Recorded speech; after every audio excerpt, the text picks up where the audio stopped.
அந்த அம்மாவை தப்பான பாதைக்கு தள்ளி அவங்கள வந்து விபச்சாரத்துக்கு ஈடுபடுத்தி, அது மட்டும் இல்லாமல் அந்த அம்மா அவனோட செல்ஃபோனை பார்த்துருக்குறாங்க.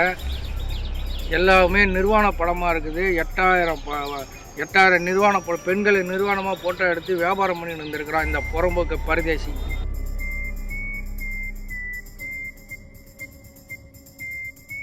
இன்றைக்கி மட்டும் தமிழ்நாட்டில் கும்மிடிப்பூண்டி 3 வயசு குழந்தை, திருவள்ளூர் 7 வயசு குழந்தை, சென்னை 12 வயசு சிறுமி,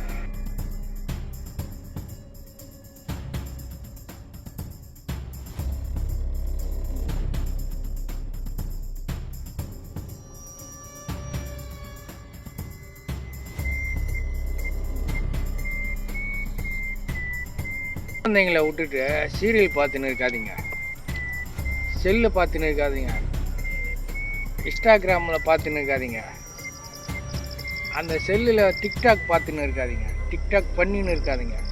இதனால தான் உங்கள் குழந்தை எங்கே போச்சுன்னு தேட முடியல. அது மாதிரி போகுது. நாதேரி புறம்போக்கு தேவடியா பசங்களாம் குழந்தைய போய் சீரழிக்கிறான்.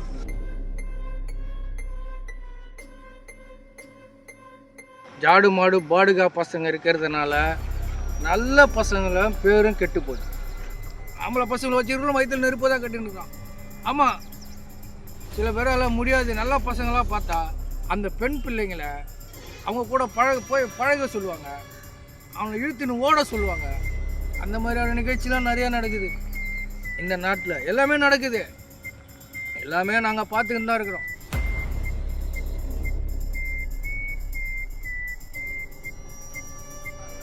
தமிழ்நாட்டில் சட்டம் ஒழுங்கு சுத்தமாக கெட்டு போச்சு. இது வந்து கடுமையான சட்டத்தை கொண்டு வந்தால் மட்டும்தான் இந்த மாதிரியான குற்றங்கள் தடுக்கப்படும்.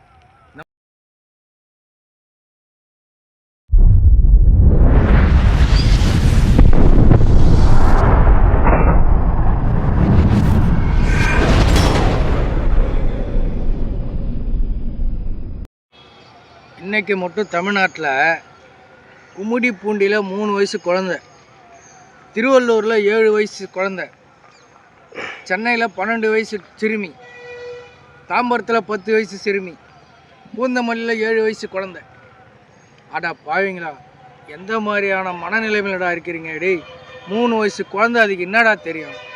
உலகம் தெரியுமாடா? எவன் நல்லவன் கெட்டவன் அயோக்கிய பையன் முடிச்சொரிக்கு முள்ள மாதிரி தேவடியா பசங்களா, ஏன்டா அந்த மாதிரி நாசம் பண்ணுறீங்க? சின்ன குழந்தைடா, அதுக்கு என்னடா தெரியும்? அதை போய் கஞ்சா அடிச்சுட்டு புறம்போக்கு தேவடியா பசங்க அதை போய் கற்பழித்து அந்த குழந்தைய சீரழித்து பாலியல் பலாத்காரம் பண்ணி அந்த குழந்தைய முள்புதரில் வீசிட்டு போகிறான். இந்த மாதிரி ஆளெல்லாம் நீங்கள் விடக்கூடாது தான் நம்ம பல முறை பேசின்னு இருக்கணும். இந்த மாதிரியான பசங்கள், அந்த சின்ன பசங்க குழந்தைங்களே இவனுங்க டார்கெட் பண்ணி குழந்தைங்க வாழ்க்கையை சீரழிக்கிறான், பெண் பிள்ளைங்க வாழ்க்கையை சீரழிக்கிறான். இதுக்கு நம்ம கடுமையான தண்டனை கொண்டு வந்தால் மட்டும்தான் இந்த தமிழ்நாடு தலைநிமிர்ந்து நிற்கும். பல முறை சொல்லிட்டோம். நம்ம எந்த ஆட்சி வந்தாலும் சரி இப்படி தாண்டா நடக்கும். இதுக்கு ஒரே வழி என்னன்னா, கஞ்சாவை ஒழிக்கணும். போதையில்லா தமிழகம் சொன்னீங்கல்ல, இப்போ என்ன பண்ண போகிறீங்க? இந்த மாதிரியான குழந்தைங்க வாழ்க்கையை சீரழிக்கிறானே, உங்கள் குடும்பத்தில் ஒரு பெண் குழந்தைங்க இப்படி நடந்திருந்தால் நீங்கள் சும்மா இருப்பீங்களா? உங்கள் குடும்பத்தில் ஒரு பெண் பிள்ளைக்கு ஒரு குழந்தைய இந்த மாதிரி பாடுகா பசங்க, ஜாடு மாடு பாடுகா பசங்க இந்த மாதிரி சீரழிஞ்சிடறாங்கள, அவங்கள சும்மா விடலாமா?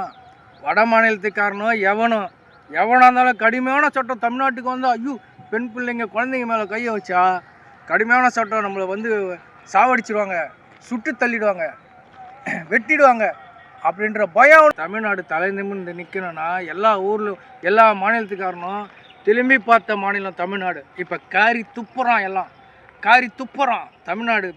இந்த மாதிரி ஆயிடுச்சுன்னு காவல்துறை கண்டுபிடிக்கிறாங்க, யாருன்னு உடனே கண்டுபிடிக்கிறாங்க, மாவு கட்டு போடுறாங்க. அதெல்லாம் ஒரு பக்கம் இருக்கட்டும், நடக்காமல் இருக்கணுமில்ல, அதுக்கு என்ன சட்டத்தை ஏற்றணுமில்ல, புது சட்டத்தை உருவாக்கினா மட்டும்தான் இது நடக்கும்.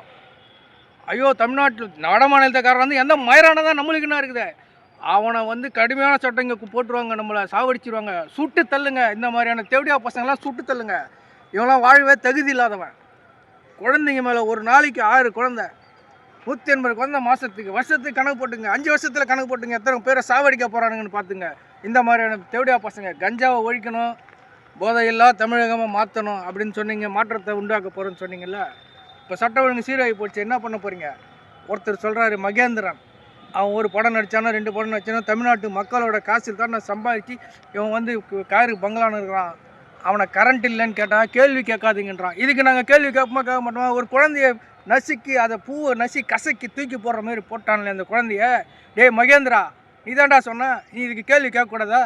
கேள்வி எதுக்கு கேட்குறீங்க?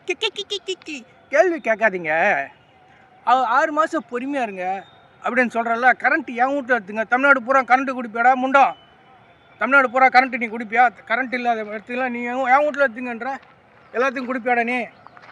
அப்புறம் என்ன சொல்கிறான், சோலார் லைட்டு போட்டு நீ இருக்கிறவன் போட்டுக்கூடா சோலார் லைட்டு. இல்லாதவன் என்னடா பண்ணுவான்? குழந்தைங்களாம் அந்த குழந்தை வந்து இந்த கொசுக்கடியிலையும் இந்த ஒரே அனலாக இருக்குது, வெயில் காலம், கரண்ட் இல்லைன்னு கேள்வி கேட்காதீங்கன்ற. நீ யாருக்கு ஜால்ரா போகிறோன்னு எங்களுக்கு தெரியுண்டா. பெண்களுக்கு வந்து பாதுகாப்பு கொடுங்க. பாதுகாப்பு படை, சிங்கப்படையெல்லாம் வச்சுக்கிறீங்களா? இந்த மாதிரி குழந்தைகளுக்கெல்லாம் பாதுகாப்பாக இருக்கணும்னா பாலியல் பலாத்காரம் நடக்குது, குழந்தைங்களை தீனு போகிறோம். இது தனி மனித ஒழுக்கமும் வேணும். தனி மனித ஒழுக்கம் இல்லாத நிறையா நடக்குது. ஒருத்தர் சேலத்தில் வந்து ஒரு புறம்போக்கு ஒரு அம்மா ஓரமாக உட்காந்து அழுதுனுக்கிறாங்க, அவங்க குடும்ப பிரச்சனை. இவன் போய் ஆறுதலாக இவன் ஏதோ பேசுகிறான், அந்த வந்து ஏதோ ஆறுதலாக பேசுகிறாங்கன்னு சொல்லி இந்த அம்மா வந்து அவங்க என்ன பண்ணிட்டாங்க, சரிங்க ஃபோன் நம்பர் கொடுக்குறாங்க. இவன் போய் அந்த அம்மாவை தப்பான பாதைக்கு தள்ளி அவங்கள வந்து விபச்சாரத்துக்கு ஈடுபடுத்தி, அது மட்டும் இல்லாமல் அந்த அம்மா அவனோட செல்ஃபோனை பார்த்துருக்குறாங்க. எல்லாமே நிர்வாண படமாக இருக்குது. 8000 நிர்வாண படம், பெண்களை நிர்வாணமாக ஃபோட்டோ எடுத்து வியாபாரம் பண்ணி இருந்திருக்கிறான் இந்த புறம்போக்கு பரதேசி. நெய்க்காரம்பட்டி சேலத்தில் இவனை பிடிச்சி அரெஸ்ட் பண்ணிட்டாங்களா? இந்த மாதிரியான புறம்போக்கு போடுகாலுக்கெல்லாம் என்ன பண்ணணும், கடுமையான தண்டனை இருந்தால் பயப்படுவான். கடுமையான சட்டத்தை வந்து கொண்டு வரணும். இவனுக்கு தண்டனை உடனே சுட்டணும். சுட்டு தள்ளனா மட்டும்தான் இவனுக்கெல்லாம் பயப்படானுங்க. ஐயோ, இந்த பொம்பளை பிள்ளைங்க மேலே கை வச்சா நம்மளை சுட்டுருவான், இந்த தப்பான பாதைக்கு போனால் சுட்டுருவான். ஒழுக்கம் தாண்டா முக்கியம். ஒழுக்கத்தை கற்றுக்குங்கடா பரதேசி பசங்களா. நீங்கள் வந்து இந்த குழந்தையெல்லாம் என்னடா பண்ணிச்சவங்கள, பெண் குழந்தைய பெற்று வச்சு அவன் வயிற்றில் நெருப்பை கட்டின்னு இருக்கிறான்டா. ஆமாம், பெண் பிள்ளைங்கள ஜாக்கிரதையாக பார்த்துங்க, குழந்தைங்கள கூட ஜாக்கிரதையாக பார்த்துங்க. குழந்தைங்கள தான் டார்கெட் பண்ணுறானுங்க தேவடா பசங்க. அவங்க வீட்டில் உங்களுக்கெல்லாம் இல்லையாடா? உங்களுக்கெல்லாம் பொம்பளைங்க இல்லை, உங்கள் வீட்டில் அம்மா இல்லை, அக்கா தங்கச்சி இல்லை, உங்கள் வீட்டில் குழந்தைங்க இல்லை, ஏன்டா அடுத்த குழந்தைங்களா இந்த மாதிரி நாசம் பண்ணுறீங்க? புறம்போக்கு பரதேசிங்களா. பெண் பிள்ளைங்க என்னடா பாவம் பண்ணிச்சவங்கள? கடுமையான சட்டம் முதலமைச்சர் அவர்களே, கடுமையான சட்டத்தை கொண்டு வாங்க. மாண்புமிகு முதலமைச்சர் அவர்களே, கடுமையான சட்டத்தை கொண்டு வந்தால் மட்டும்தான் எல்லாம் பயப்படுவான். இல்லைனா இதே மாதிரியான பிரச்சனை நடந்துக்கினே இருக்கும். இதை தடுக்கவே முடியாது. தடுக்கணுன்னா கடுமையான சட்டத்தை ஏற்றுங்க. கடுமையான சட்டம் கொண்டு வந்தால் மட்டும்தான் பெண் பிள்ளைக்கு பாதுகாப்பாக இருக்கும். 12 மணிக்கு ஒரு பெண் நகையெல்லாம் போட்டுன்னு நடு ரோட்டில் போனால் தான் நம்ம நாடு சுதந்திரம் அடைஞ்சதுக்கு அர்த்தம்னு மகாத்மா காந்தி சொன்னார். இப்போலாம் அப்படி இல்லை. குழந்தைங்க கூட ஜாக்கிரதையாக இருக்கணும் பொழுது, குழந்தைங்களாம் பத்திரமா இருக்கணும் பொழுது. 12 மணிக்கு இல்லை, பகல்லையே நகை போட்டுன்னு போக முடியாது பொழுது. ஏன்னா எல்லாமே போதை கலாச்சாரமாக போச்சு. போதை தலைவிரிச்சு ஆடுது. கஞ்சா புழக்கம் அதிகமாகிடுச்சுடா தமிழ்நாட்டில். கஞ்சா புழக்கம் அதிகமானதால் கஞ்சா அடித்தானா அவனுக்கு என்ன செய்யணும்னு அவனுக்கே தெரியாது. அவமான சிரிப்பான் தனியாக நின்று. பொம்பளை பிள்ளைங்களை வந்து இந்த மாதிரி சீரழிப்பான். இதுக்கு நீங்கள் ஒரே வழி, கஞ்சாவை ஒழிங்க, கடுமையான சட்டத்தை கொண்டு வாங்க, ஷூட்டிங் ஆர்டர் பண்ணுங்கள். ஷூட்டிங் பண்ணால் மட்டும்தான் இதெல்லாம் நடக்காமல் இருக்கும். இந்த மாதிரி தப்பு பண்ணுறான்னா நடு ரோட்டு நிற்காச்சு சுடுங்க. 10 பேர் பார்க்குற மாதிரி சுட்டு தள்ளுங்க. சுட்டு தள்ளினா மட்டும்தான் இவங்கெல்லாம் பயப்படணுங்க. இல்லைன்னா எந்த காலத்துலேயும் இந்த வந்து இதை தடுக்கவே முடியாது. இது நடந்துக்கிட்ட ஜாடு மாடு பாடுகா பசங்க இருக்கிறதுனால நல்ல பசங்களும் பேரும் கெட்டு போகுது. நல்ல சில ஒரு 1000 ஆண் பிள்ளைகள் இருக்கிறாங்கன்னு வச்சுக்கோங்க. பசங்க டீனேஜ் பசங்க 1000 பேர் இருக்கிறாங்கன்னா அது ஒரு 10 பேர் இந்த மாதிரியான புறம்போக்கு நாதாரியாக இருக்கும். அதனால் இந்த 90 பசங்களையும் கெட்ட பசங்களையும் அவங்கள சித்தரிச்சு என்ன பண்ணுவான், இந்த ஆம்பளை பசங்களை சில பேர் கட்டின்னு வயிற்றில் நெருப்பு வச்சுன்னு இருக்க வேண்டியதாக இருக்குது. ஆம்பளை பசங்களை வச்சுருக்கோம் வயிற்றில் நெருப்பு தான் கட்டின்னு இருக்கான்.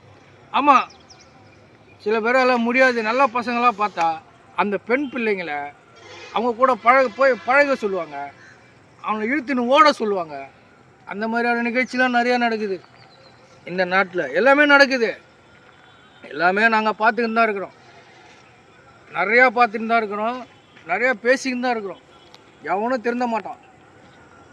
நல்ல பசங்க பேரும் கெட்டு போகுது. இந்த மாதிரியான ஜென்மத்தாலையும் கெட்ட பசங்க நிறைய பேர் இருக்கிறான்.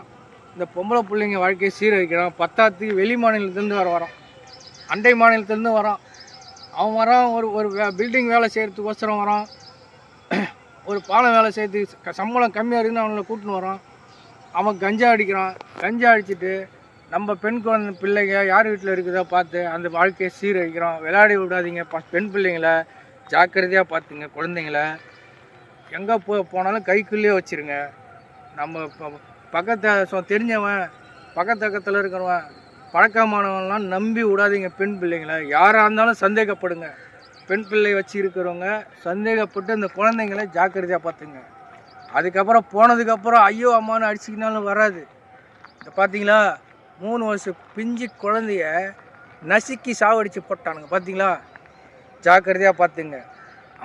ஆண் பிள்ளைகள் வச்சுருக்கிறவங்களும் சரி, பசங்களை ஜாக்கிரதையாக பார்த்துங்க. காலம் கெட்டு போய் கிடக்குது. ஆமாம், அதனால் ஜாக்கிரதையாக பார்த்துங்க. சில நாதாரிங்களும் இருக்குது, நல்லவங்களும் இருக்கிறாங்க. ஆனால் நம்ம தான் சுய ஒழுக்கமாக இருந்துக்கணும். நம்ம தான் பாதுகாப்பாக இருந்துக்கணும். இந்த நாட்டில் சட்டத்தை ஏற்கிற வரலும், கடுமையான சட்டம் வர வரலும் நம்ம தான் ஜாக்கிரதையாக இருக்கணும். நாளைக்கு சந்திப்போம். நன்றி, வணக்கம்.